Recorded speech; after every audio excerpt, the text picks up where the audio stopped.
Aindepi kira drive. Ndoti window rakakwidzwa here. Oripo.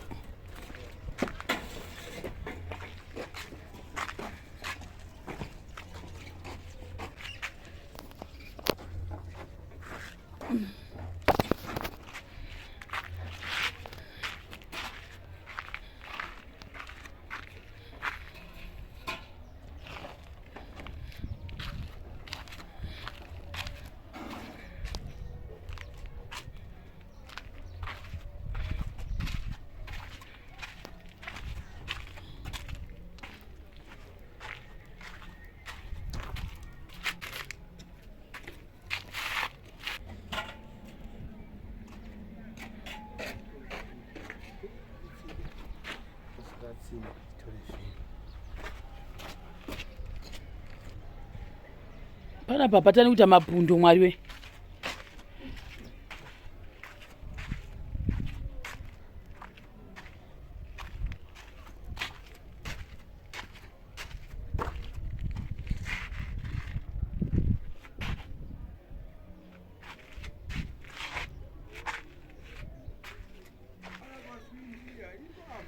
Dori hapa riri papi saka?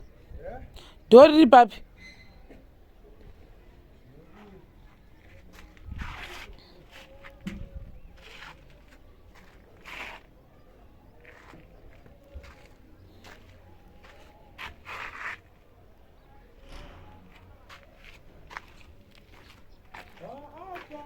Really say guys to the people like tukuno kwa Ziko kabo yazo unoti mborati plastering yadi mkati makapera saka vakuno kanje ngoba mukuona apa apa nditi hande kuseri kotoni so inda yoku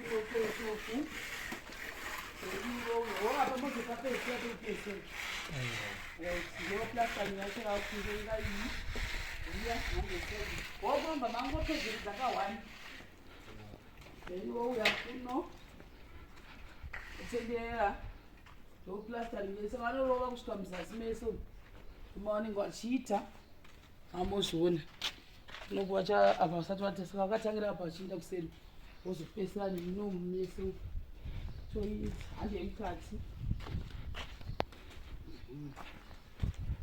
ouya mukati right mukati makapera ouya kuno kati munhu akambogadzira tingi makapera nekuona izvitongona nesaidhuru akona kona ese ayareview zvese akazvirova mareview aya hanzi iyi touya mareview touya kuno garaji makapera garaji amikuona ndo plastering iri kurohwa iyi handei soit touya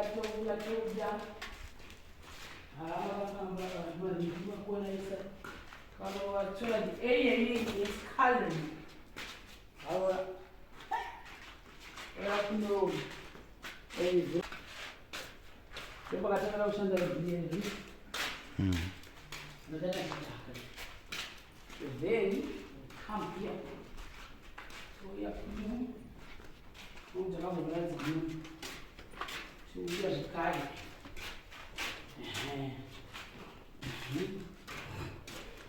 let's go wakazopedza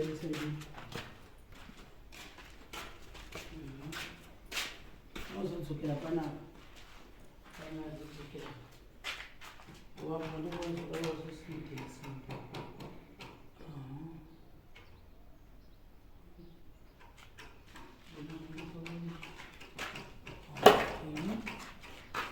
handi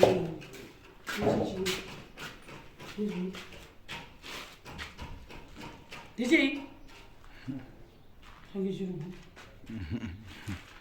so this also guys the people are going pastor so plastering nomkati nabo akuda kuzi toona tobata matezi mangana achivako zvekwezi amozvoni